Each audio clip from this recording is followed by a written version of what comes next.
7월 1일 주식시장 마무리 짓고 분석하겠습니다. MDA 상상클럽 김길수 대표와 하나투자증권 글로벌 상품연구소 한승우 매니저와 함께하겠습니다. 두 분 어서 오세요. 네, 안녕하십니까. 네, 안녕하십니까. 자, 오늘도 두 가지 이슈 준비해놓고 있습니다. 첫 번째 이슈 먼저 열어보도록 하겠습니다.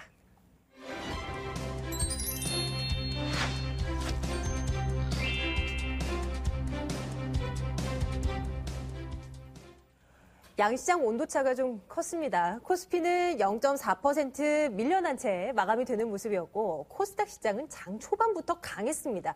1.69% 상승으로 나오고 있는데요. 527까지 올라선 채 마무리되는 모습입니다. 이 상반대 움직임 속에서 우리 7월 전략을 좀 세워보도록 하겠습니다. 김길수 대표님, 오늘 하루는 어떻게 판단하고 오셨습니까?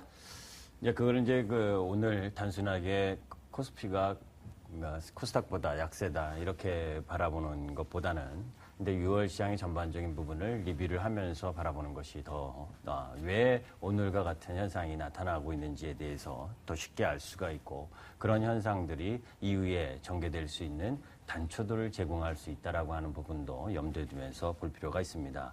사실 6월부터 시작을 해서 급격하게 외국인들의 유동성이 양적 완화 조기 축소와 관련된 악재가 나왔고 그런 흐름들 속에서 주가가 2,000포인트에서 1,770포인트까지 거래소가 급락을 했죠. 그런 가운데 중국의 경기 지표 부진 그리고 그런 신용 경색의 우려 또 거기다가 유럽의 재정 위기와 관련된 부분 그래서 세 가지 악재의 종합 선물 세트가 작용을 했기 때문에 지난주 수요일에 이제 너무 과하게 반응하고 있다라는 이야기를 했었고 그런 가운데 삼성전자 반기말 물량까지 나오고 있는 상황이기 때문에 상당히 어려운 국면이지만 매물 그러니까 외인의 매도 부분이 일정 정도 마무리 국면에 놓여 있다라는 말씀을 드렸습니다. 그러니까 그런 가운데 코스피가 1770에서 1866포인트인가요? 거의 97포인트 정도까지 단기적으로 반등을 이뤄냈거든요. 그러니까 오늘 같은 시장에서는 일정 정도 쉬어가는 것이 코스피에서는 당연한 부분이고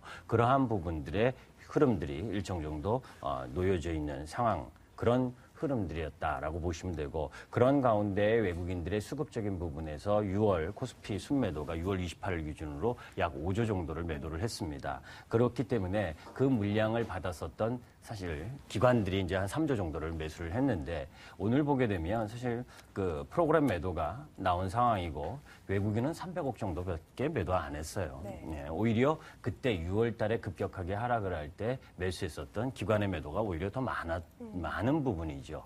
이제 그렇게 보고 있는 상황이기 때문에 거래소 시장이 상대적으로 오늘 외국인들의 매수가 나오지 않고 오히려 코스닥은 매수가 나왔기 때문에 상승을 할 수 있었는데 이제 그 뒷부분에 이제 질문에 제가 연관지어서 이야기를 할 텐데 궁극적으로 거래소 부분은 여기에서 바로 추가적인 상승 흐름이라기보다는 1770에서 1875포인트 근처까지 왔기 때문에 일단 1850포인트 이 부분에 지지선을 구축하는 것이 필요하고 그러한 상황이 외국인들이 수급의 수급, 매수가 들어와 줘야 되는데 아직은 그렇게 급격하게 외국인들이 매수가 들어올 만한 우리 주변 증시 흐름들이 아니다라는 판단이기 때문에 여기서 당분간 좀 박스 흐름들이 전개될 가능성이 높다 이렇게 보시고 오히려 전업종이 하락을 하고 전업종이 상승하는 그런 급등락의 흐름들은 일단 마무리 국면에 진입돼 있고 오히려 삼성전자 이번 주 금요일날 실적 발표를 하면서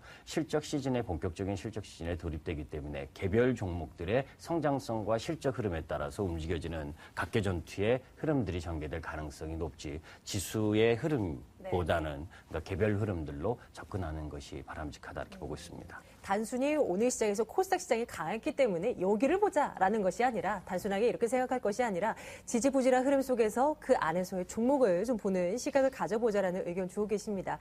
한승우 매니저께도 함께 좀 의견을 들어봤으면 좋겠어요. 오늘 시장 어떻게 보고 오셨는지 총평 부탁드릴게요. 네, 일단 큰 맥락에서는 차이는 없고요. 다만 최근 들어서 이제 시장을 이렇게 조정으로 몰고 갔던 가장 핵심적인 이슈가 결국 연준의 금리 인상과 관련된 이제 가능성 때문에 그런 것인데요. 사실 지난주에 연준의 이러한 정책에 대한 위원들 간의 아주 엇갈린 논평 때문에 시장은 상당히 좀 변동성이 커졌었습니다.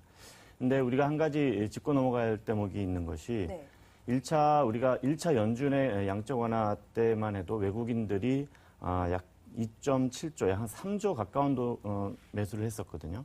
그리고 2차 양적 완화 때도 사실 우리나라에서 외국인들이 한 2,300억 정도 매수를 했습니다. 근데 이번 3차 양적 완화 이후에는 사실 2,600억 정도를 오히려 팔았어요. 그러니까 사실 설사 양적 완화가 뭐 중단이 되든 뭐 축소가 되든 사실 우리나라에 미치는 영향이 그렇게 크다고 볼 수는 없습니다. 다만 이제 잘 아시다시피 우리나라가 글로벌리 유동성에 상당히 큰 영향이 있는 이제 시장이고 그러다 보니까 변동성이 좀 확대되는 이런 양상이 나타나고 있는데요. 어쨌거나 지금 상황으로 봤을 때는 연준이 양적 완화를 당장 그러니까 자산을 뭐 매각을 한다든지 또 금리를 올린다든지 이런 부분은 아니기 때문에 뭐 그러한 위험성이 이제 더 시장에 영향을 주지는 않을 것 같다는 게 일단 기본적인 판단이고요. 두 번째로는 물론 MSCI는 아직 우리나라가 이머징 마켓이지만 이제 뱅가드 펀드도 이미 이제 정리가 끝났고요.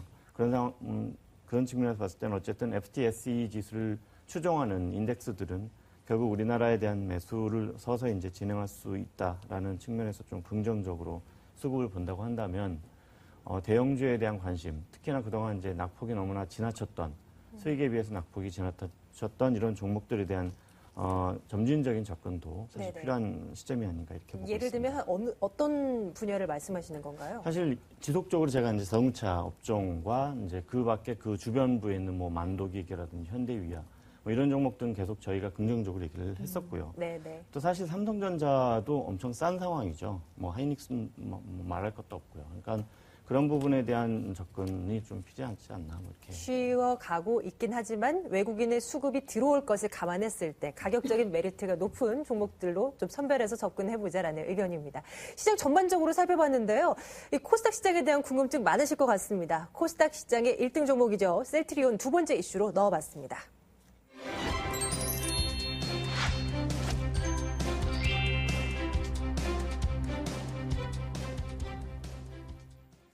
렘시마라고 하죠. 그 셀트리온의 류마티스 관절염 치료제 이것이 유럽에서 승인을 받았다고 합니다. 앞으로는 유럽에 있는 나라 한 30여 개국에 뭐 별도의 절차 없이 이제 자유롭게 셀트리온이 이 약을 판매할 수 있는 건데 바이오 시밀러 제품입니다. 고가의 제품이 아니라 그동안 오리지널 제약품과는 동등한 그런 효능을 가진 복제품.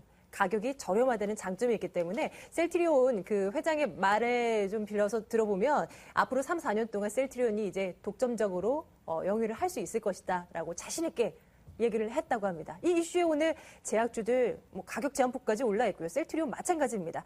근데 셀트리온의 수급 보니까 오늘 이 뉴스에 외국인은 또 팔고 나갑니다. 개인 투자자들은 샀고요. 어떻게 봐야 될까요? 김규수 대표님, 이 셀트리온도 성장주 가운데 하나입니까?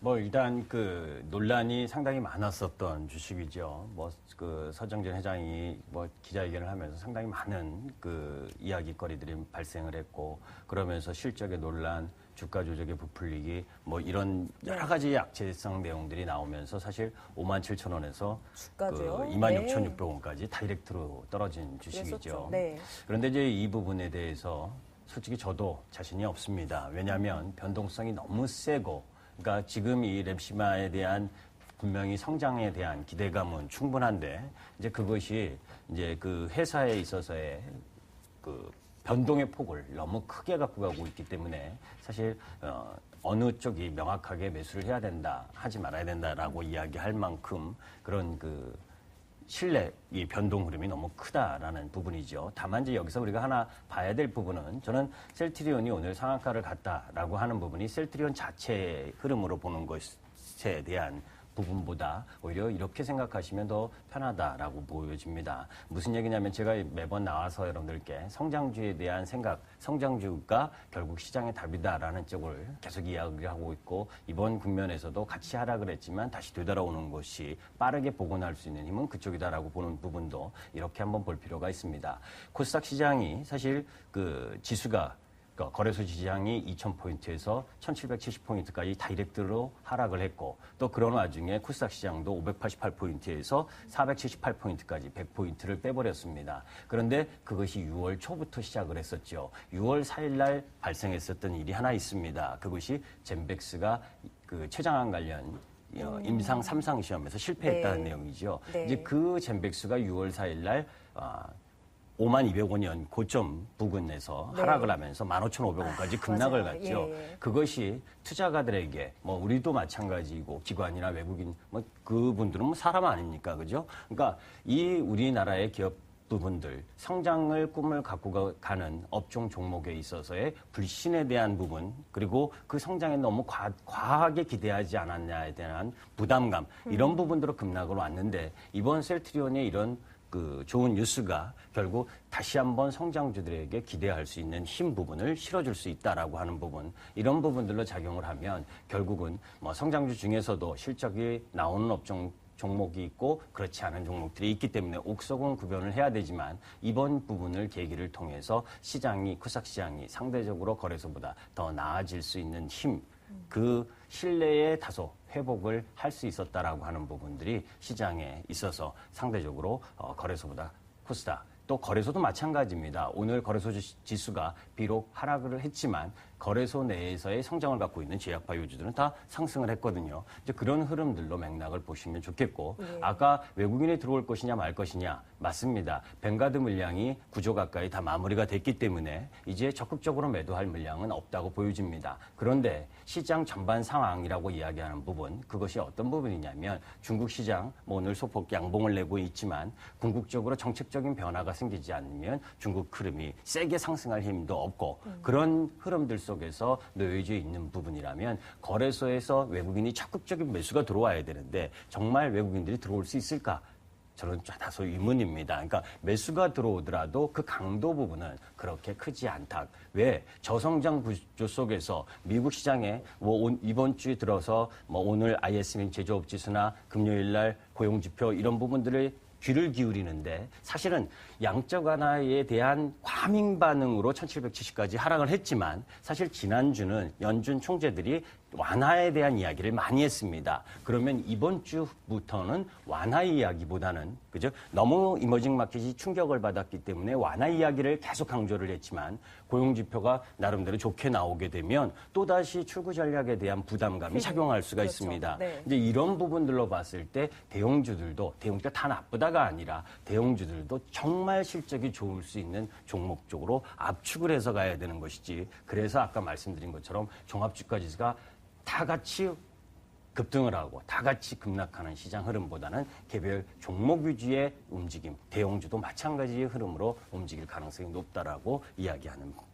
부분이 그런 부분이다라고 보시면 되겠습니다. 예, 이슈로 돌아와서 셀트리온만 놓고 본다면 물음표입니까? 셀트리온만 놓고 본다면 네. 이게 장기 성장성에 대한 부분을 확실하게 준 거죠. 그리고 48,000원 부분을 회복을 했다라고 하는 부분은 이제 단기적으로는 내일 오르면 물량을 좀 줄여야죠. 그것이? 왜냐하면 네, 네. 그건 확인해야 될 상황들입니다. 주식은 장기 성장성도 중요하고 하지만 여러분들 보시면 아시겠지만 코스닥이 조정을 세게 보이고 가격의 변동폭을 크게 갖고 가는 것도 힘 있는 자, 주식이 많은 외국인과 기관이 개인들의 신용이 많이 들어오면 가격의 변동을 세게 갖고 가는 거거든요. 그렇기 때문에 단기적으로 셀트리온이 내일 올라가게 되면 비중을 좀 축소했다가 변동의 폭이 좀 줄어드는 상황 이런 흐름들이 전개되면 다시 접근하는 것이 좀 바람직하다 이렇게 보고 있습니다. 알겠습니다.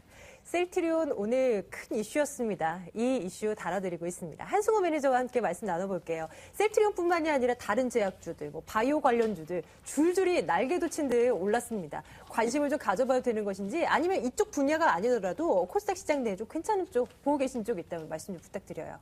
글쎄요, 일단 코스닥 시장 자체적인 어떤 변동성 요인 때문에 시장에서는 상당히 좀 불안해하고 있다는 점은 뭐 사실 어느 정도 일리가 있는 내용입니다. 사실 타당성이 있고요.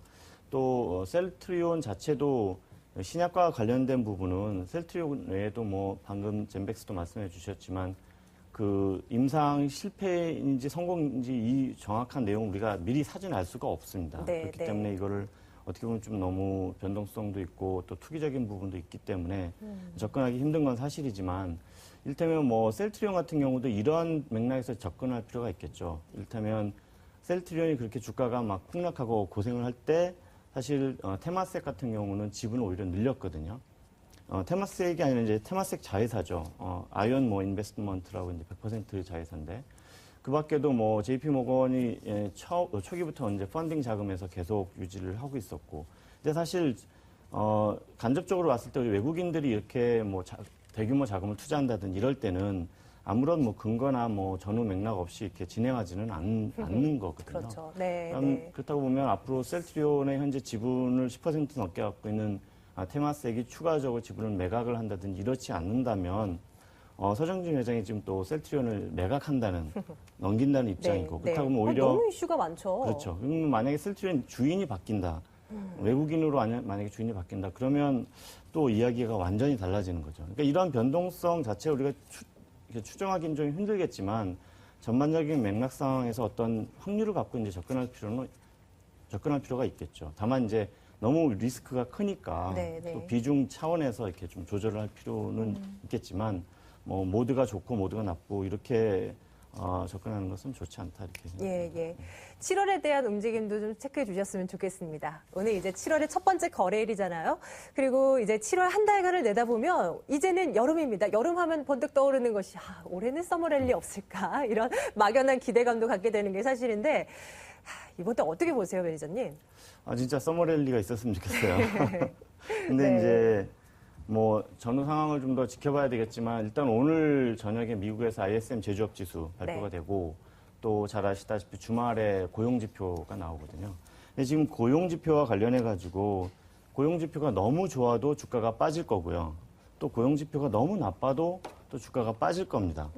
그건 뭐 잘 아시다시피 고용 지표가 너무 좋게 되면 페드가 또 출구 전략을 또 빨리 진행할 거라는 뭐 이런 불안감이 있을 거고 또 너무 나쁘게 되면 경제 상황이 좀 안 좋다. 뭐 그래서 이제 페드가 더 양적 완화를 실시해서 또 주가는 올라갈 수도 있겠지만 그래서 이러한 것이 어떤 측면에서 환급률이 될 것이냐를 놓고 이제 많이 논쟁을 하고 있습니다만 대략 신규 고용 증가가 17만 명 정도 그리고 실업률이 7.5% 정도만 유지가 된다면 아주 딱 좋은 수준. 양쪽에서도 어떻게 이슈를 끌고 갈 수 없는 정도의 수준이 네. 되지 않을까. 뭐 그렇게 이렇게 되면 딱 떨어지겠어요. 뭐 그렇게 됐으면 예, 좋겠습니다만 예. 어쨌든 그렇게 되면 지수가 좀 앞으로 좀 투자 심리 자체는 좀 많이 회복이 되지 않겠나 이렇게 보고 있습니다. 한번 기대를 걸어보겠습니다. NT의 상승클럽 김기수 대표와 함께했습니다. 또 하나투자증권 글로벌 상품연구소 한승우 매니저와 함께 오늘 시장 분석했습니다. 두 분 말씀 고맙습니다.